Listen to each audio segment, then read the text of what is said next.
Hello and welcome to Breaking Ground on iPropertyRadio with myself, Carol Talon, the show where we chat to industry experts to get a view on what's happening on the ground and to learn about new trends emerging within the construction industry. This show is brought to you in partnership with Place Engage, a data-driven platform for more successful public consultation and community engagement for your next development project. Today, I'm delighted to be joined by Rob Fox, CEO of Supplio. Rob, you're very welcome. It's good to see you again. Yeah, hi Carol, great to see you too. And Rob, most people will be familiar with you from Site Passport. Supplio is a lovely, shiny, very well executed new brand. Talk to us about the rebrand from Site Passport to Supplio.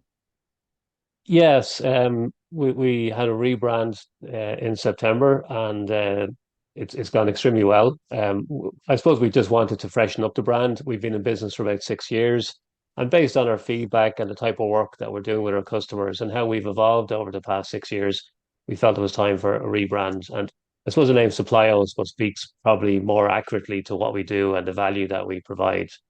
And also, I suppose it was timely that we have just recently launched into the UK market. So we felt it was a good time to launch the brand, and it's been well received, which is great.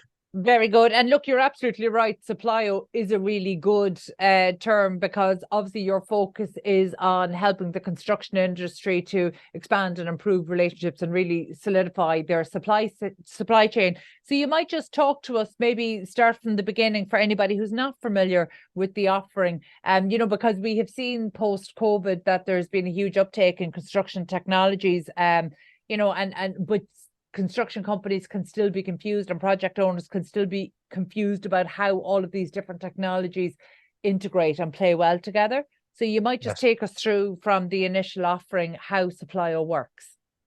Yeah, and that's interesting. There's a very good point, Carol, in relation to the confusion around, how different technologies perform and how they integrate. And construction is a very, very busy industry, and people trying to get the headspace to look at their existing technology stack, if you want to call it that, and to consider what else improvements they might bring or what else they might bring in. It's very, very difficult. So we actually spend a lot of time working with our customers, helping them understand their own technology stack, and then helping them understand where Supplio fits into that stack. And we talk about the trends, I suppose, in construction technology. That's also interesting because naturally enough, the focus in construction is actually on site. It's actually on the building piece. And there's lots of software out there, and a lot of companies have adopted technologies to help them manage, the performance on site and the actual projects.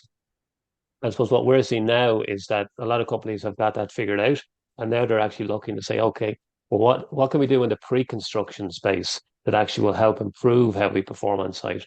So that's where we come in. We're very much in the pre-construction space, and we're very much about helping companies understand, I suppose, the who's who of supply chain in the market, who are all the subcontractors out there they could be working with that they're not working with, that might actually be a very good fit for them as a company and a very good fit for their projects.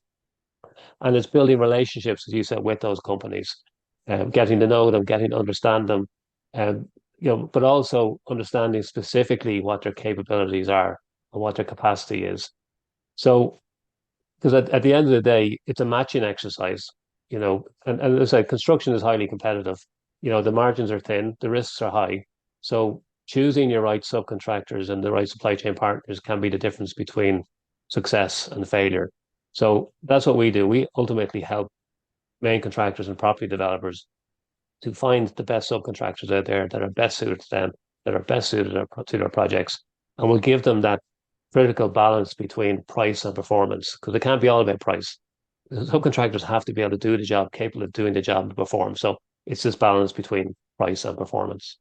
I think that balance between price and performance should be pushing an open door to the industry that's been pushing for the same on tenders. This is something that the industry itself has been arguing for in relation to its own winning tenders itself. So actually, that's almost given. And I want to return to talk about supply chain because obviously that's such a huge issue today. But just because I know there will be people listening in that might be struck, and I want to use the opportunity there. You mentioned that when you're speaking to potential new customers for the first time, you take the opportunity to help kind of walk them through their technology stack and where Supplio fits into that.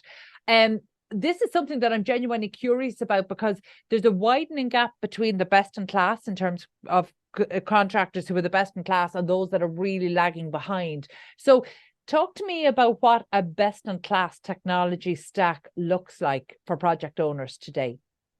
Yeah, and that's a really good question.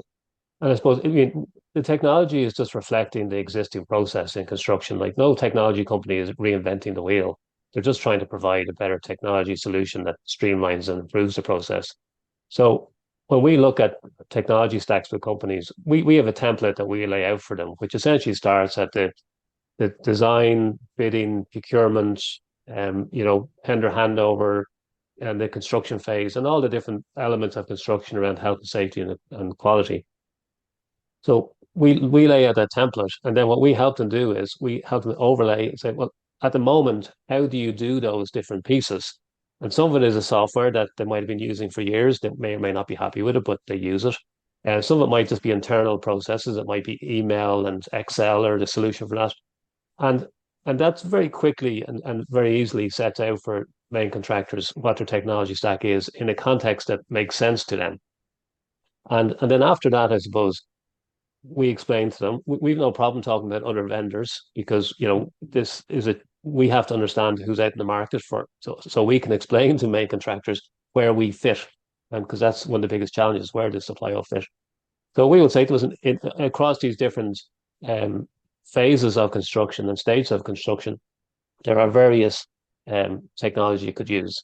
So whether it's estimating software, whether it's site management software, and we look at where their gaps are, and they say, okay, well, we have a system we're very happy with that does that. We have a system that we're not really happy with that does this, and we will give them potentially suggestions around what we hear back from the market about what works for different companies. So that's a very simple way, but a very effective way for people to get their head around, have all this technology. And the interesting thing, Carl, I suppose, is that there's been this evolution of software over the last, 10, 15 years, maybe in construction, where 10 or 15 years ago, people were buying apps for everything. It was like, I want an app for this. And we've talked to construction companies who said at one point they had 50 or 60 applications being used in their company. And what we've seen then is then the next phase was, well, actually, we want a system that does everything. So lots of companies out there with the best of intentions said we can provide you a one-stop shop, best in class, we can do everything. So people got on board with those platforms. And those platforms are very good. But what the feedback we got is that, and we continuously get, is those companies usually start with a core offering. And that's the bit that's really, really good and works really, really well. When they start to build too much around that, it starts to get a little bit fuzzy and it doesn't work as well. It looks good. And people often say to us, we get sold the dream, and then the dream is not a reality. So now that the third sort of evolution of that is people are saying, okay, I don't need 50 pieces of software. One isn't going to do it. And probably the right balance is for most companies is somewhere between 8 and 12 pieces of technology. 8 to 12 seems like a high number. So this is where the integration piece becomes key. And I know that's a shift I've really seen with innovators and prop tech and construction technology founders over the last number of years, that they're coming to the conclusion that actually, despite the rhetoric, despite the sales pitch, there is no one technology does all. And if you continue to sell that, I think you lose credibility in the marketplace, where it's actually what you need to be selling is your ability to integrate with the technologies that have already been invested in and that are trusted. So essentially that means, so you're right, companies don't want to use a high number of different applications, but they do want to be able to centralize things in maybe a cloud-based dashboard, and integration where your stats can show up, and that is a really big part. And I think maybe that's the challenge that's still coming down the track. We're seeing integrations can happen,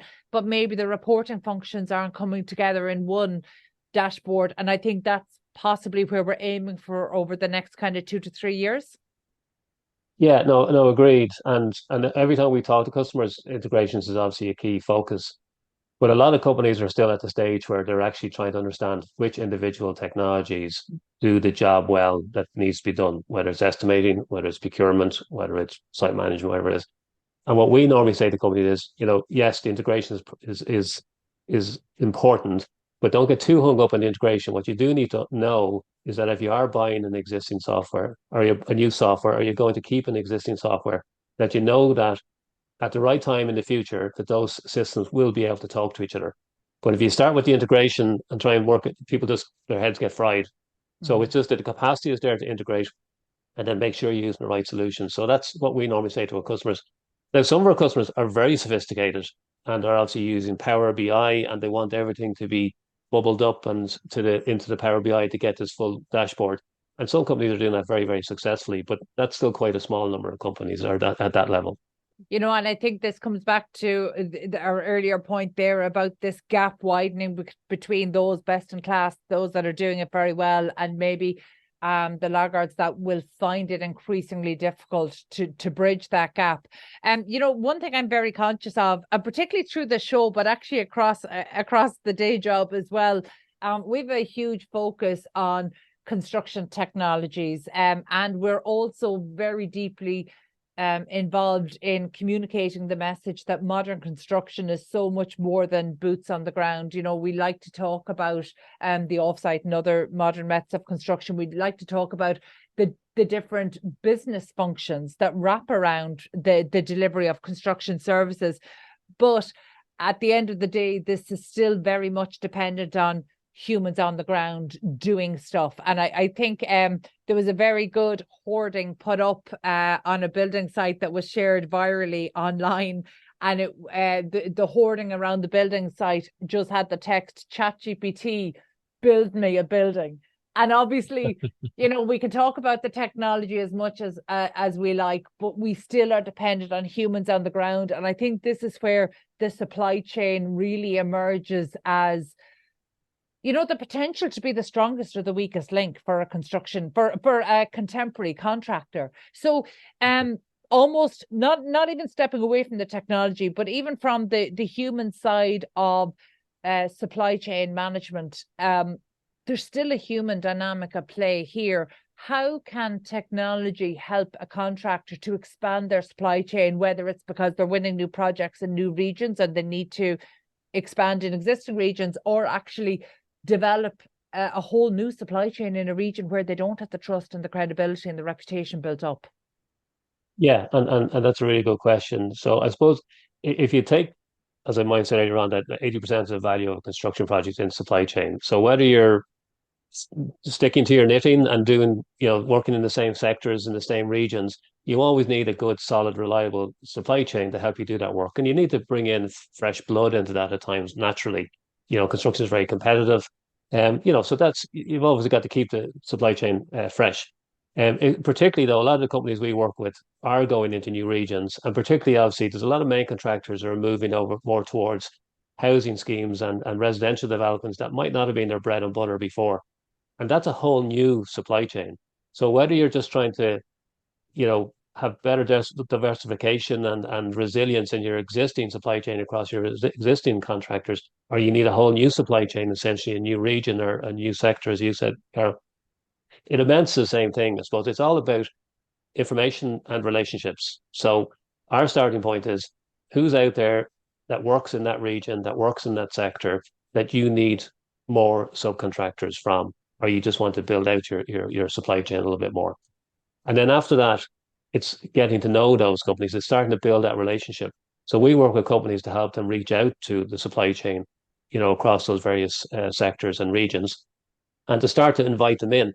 And it's a much more strategic approach to building supply chain. So traditionally, main contractors would have expected the subcontractors to turn up, knock on the door, and say, "Give us a job." That table has turned and has been turning for a long time. And the smarter contractors out there are realizing, what, we actually need to go on a marketing campaign here, essentially. And talk of marketing the supply chain is not something that main contractors typically think of. They very much market to their customers, which most people do, and to the architects who might be influential in giving the work. But now we see a lot of companies we work with recognize I have to market and embrace my supply chain and build relationships, but that has to be authentic and it has to be real. And I can't just keep using up supply chain. So that's what we help them is identify who's out there, help them identify who is more suited to them, and then build those relationships through the platform. And then also then it gets into, I suppose, a level of data analytics when you talk about, the technology piece. Really, after you've built the relationship, the knowledge and the relationship of the market, then you're really trying to understand of all these companies we could be working with, which ones are most suited to this sector, for this client, in this region, for this type of job. And every job is different from the last one. So what we help contractors do is gather all of the data that they need to essentially be able to say, there's 100 electrical contractors that could, on the surface, do this job, but who are the 5 or 6 or 7 that are most suited to this job? And that becomes essentially a question of having enough data.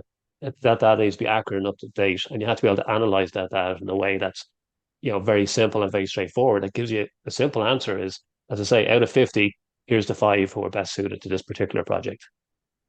Rob, you mentioned there that Supplio, while 6 years in business, albeit under the other brand, has in the last year expanded into the UK market. We hear quite regularly on the show that the supply chain across the UK is a more mature supply chain. It is a better resourced supply chain. So it is easier for Irish companies expanding into the UK market to tap into a really well-developed supply chain, much more so than they can if they were moving from, say, Dublin down to Cork. So what differences are you experiencing in terms of the supply chain offering in the UK versus Ireland?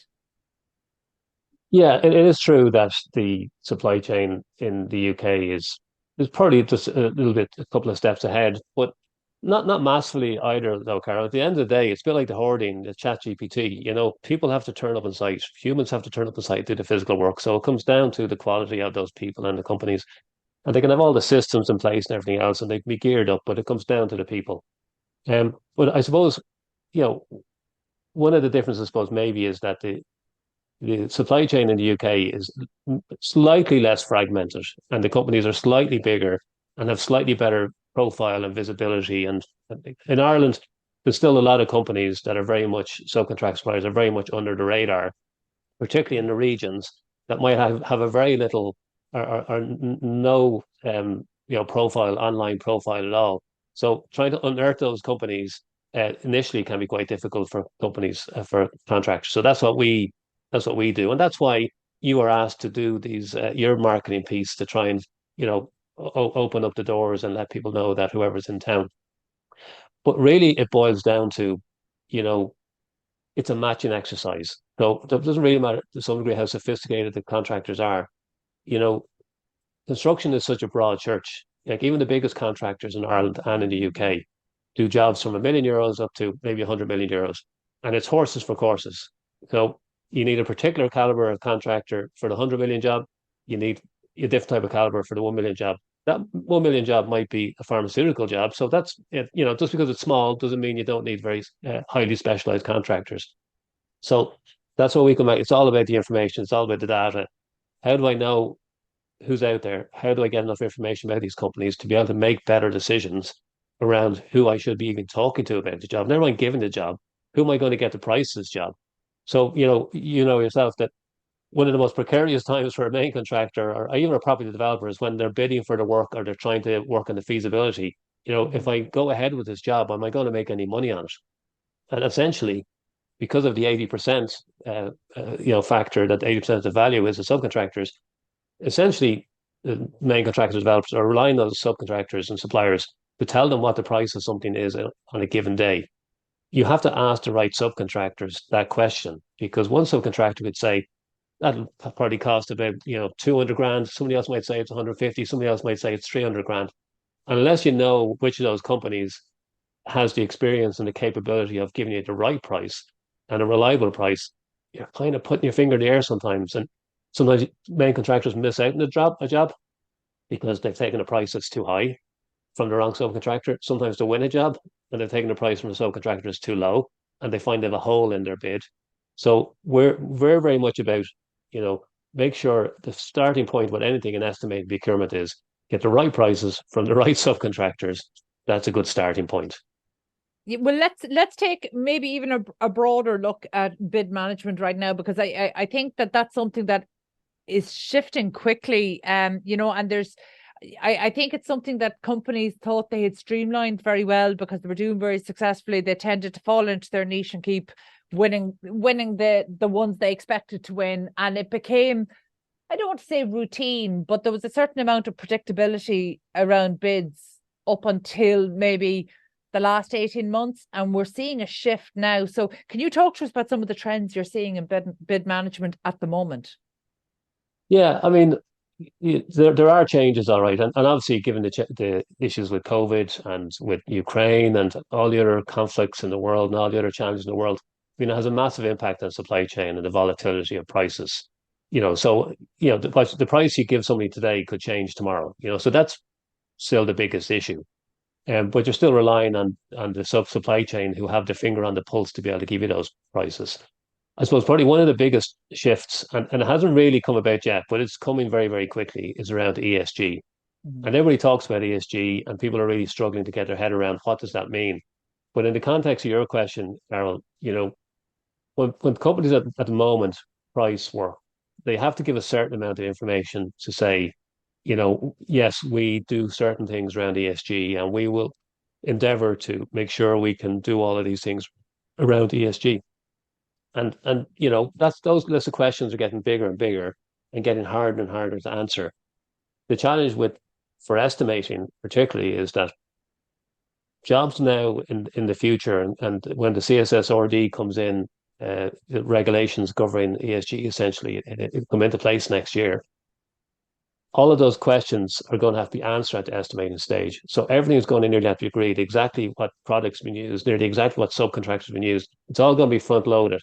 So there's going to be a whole lot more work that has to be done at the estimating stage because a project won't be able to be awarded unless all of the ESG information is satisfied or the questions are satisfied at the bid stage. You can't award a job and say, listen, lads, we hope now that you can meet the ESG criteria if you win this job. They have to be able to prove that they're going to be able to meet the ESG criteria when they're bidding for the job. So the ESG piece is going to become a much bigger factor for estimating and bid management. I would very firmly hold the view that the companies I'm talking to today confuse or conflate ESG with sustainability, and certainly environmental concerns are a part of ESG, but they completely overlook the social and governance. And in fact, in Ireland, I think we overlook the social to a really detrimental extent. And we see this done really well in the UK. And I think this is one component that Ireland is falling very far behind on. And I'm not sure how we're going to catch up. But in terms of the contractors that you're talking to, whether they're your existing clients or potential would-be clients, how ready are they to meet those requirements? They're all struggling. Even the biggest companies are struggling because it's very relatively easy to get your own house in order. If you're a main contractor, you can talk about what you do and your impact in the environment and your electric cars and all, you measure the energy that you're using on site. All those things are in your control. But again, when 80% of the action is in the supply chain, trying to get all that information from and most projects 50 or 60 different subcontractors and suppliers to give you all that information that you can then pass up the line to your clients and design team. That's where people are really, really going to struggle. And that wheel is starting to sort of turn. So some of the tier one main contractors we work with, we're very specifically talking to them about that because it comes down to, criteria, like what are the criteria you're setting? So the biggest challenge at the moment is what are the questions that need to be asked of the supply chain to determine whether they're, from an ESG perspective, they're tier one, tier two, or tier three. So deciding what those questions are is the first thing. But what we bring to it is that we can help companies ask those questions on the supply chain and to be able to evaluate those answers and to be able to rank and rate those answers. Because if you know you have a very, very high bar when it comes to ESG for a particular client, there's no point looking at 50 or 60 subcontractors. There's probably only 8 or 10 that actually are going to be able to achieve those requirements. And if you potentially price a job from somebody in the tier 3 ESG world, you're not going to be able to do it. So that's a big challenge. But it's getting all that information from the supply chain, which is obviously global and completely fragmented, and there's no end to the tail sometimes, and trying to get all that to surface all that information back up to be able to give a report to clients to say we're meeting these criteria. that'll have to be done in the next 6 to 12 months to meet the new CSRD requirements. But there's a long way to go at that. But we believe we're well placed to help companies like that, as are some of the partners we work with, and a lot of the consultants out there. Sometimes, Rob, and I appreciate it can be a frustration, but sometimes you can know the problems that are looming for a sector, but if they don't, even they might be aware of them, but if they don't recognize them as problems, if they don't recognize the gap that they're going to have to jump to get to the other side, then actually they're not likely to resource the problem. So just in terms of the companies that you're sitting down with, what are they seeing as the priorities kind of for the next 12 to 18 months, or where are they? What do they foresee as the challenges? I mean, the biggest challenge for most companies is still the competition for subcontractors. I mean, every main contractor and developer there is competing for the same subcontractors. So competition for those companies is still a big factor. I suppose, again, just to stay on the point of ESG, that's probably the singular biggest challenge that's new to everybody is around ESG. And I suppose it's a very good point you make, because I think a lot of companies we talk to have only a high level awareness or very little awareness of the current regulations that were published in July of this year that will come into effect early next year. And so, there's a whole awareness piece, there's a whole education and knowledge piece there that seems to be missing at the moment. And there's lots of good consultants that we work with, and we're trying to sort of make people aware of this without kind of frightening people about it or scaremongering. But but the interesting thing is that ultimately that the corporations are going to have to report on this. And actually, the requirements are bringing in the financial teams. It's all about the financial teams doing the reporting. So that's all going to come in. So as part of the financial reporting that any company has to do, the CSRD is going to be a critical part of that. So you just can't get away from that. The danger is that people are going to get caught out, and they're not going to be able to issue those reports in a way that satisfy the requirements, which won't just have issues for them from a winning jobs point of view or satisfying clients. From a corporate and governance point of view, to go back to your point, they're not going to be able to meet those requirements. And as a company, if you can't meet your corporate and governance requirements, that's a whole world of pain that you don't want to be in. Are you still speaking to contractors who aren't on track to do that? I would say that the vast majority of contractors have a long way to go in relation to being able to satisfy that. I've no doubt that the bigger companies, are getting there, and the companies we know we're talking to, but they will get there in some shape or form because they will have to. But it's still a big challenge, and the supply chain is the really, really difficult bit. It's no longer going to be enough to say we, as our own corporation, are complying with all the ESG requirements. You can't. It'll be no longer, possible to say we promise you that our supply chain will do it when we bring them on board. You're going to have to prove that they're able to do it. You're going to have to prove it in advance of them coming on site, and that's going to be difficult because the challenge will be for the supply chain is that, even in the UK and also in Ireland, the vast majority of subcontractors in Ireland, I think it's something like 90% of the companies who operate as subcontractors, both in Ireland and in the UK, have less than 20 people. And they don't have a big back of house staff to help them with all this. They struggle with the regular day-to-day compliance around insurances and health and safety.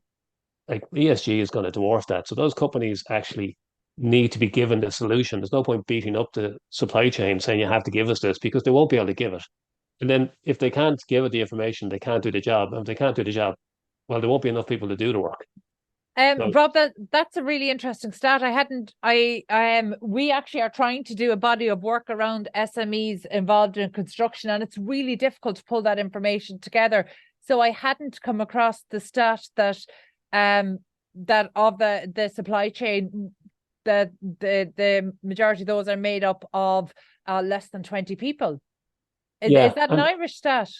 No, that's a lot of these stats are kind of colloquial and people publish different ways. But my own experience from talking to companies is that that's not far off the truth, because people sometimes looking in from the outside in think that you see all these big companies and they have thousands of employees, but all of that work is subcontracted out and subcontracted out. And people sometimes say to me, Rob, but the day that man in the van is gone, there's all these big sophisticated contractors with big flashy hoardings and all, and that's true. The contractors have become much more sophisticated, but they're still relying on the man and the van. And you might be four vans with 20 men, but that's still a small company that will struggle with things like ESG and everything else coming down the line at them. That's a really good point. It's amazing that sometimes, particularly when we're looking at some of the larger projects and some of the really well-known brands now in construction, you kind of it's really important to keep front and center that actually the business of construction, while it has changed, it still comes down to managing risk and managing people. And that has always been at the core and remains at the core. So that's a really strong point to note. For anybody who is interested and wants to learn more, where can they find out more about Supplio and contact your team? Yeah, so anybody can visit our website, supplio.io. Anybody can contact me on LinkedIn. I'm quite a regular on LinkedIn, and if anybody wants to direct message me on LinkedIn, they can. And or they can email me directly at rob.fox@supplio.io. Super. Thank you very much. That was Rob Fox, CEO of Supplio. Our thanks to show producer Katie Talon and to the production team at Hear Me Roar Media. And thank you to Place Engage for making these conversations possible. And of course, thank you indeed for tuning in. We'll catch you on the next episode of Breaking Ground. In the meantime, please be sure to check out all of the other Irish and international real estate and construction shows on iProperty Radio.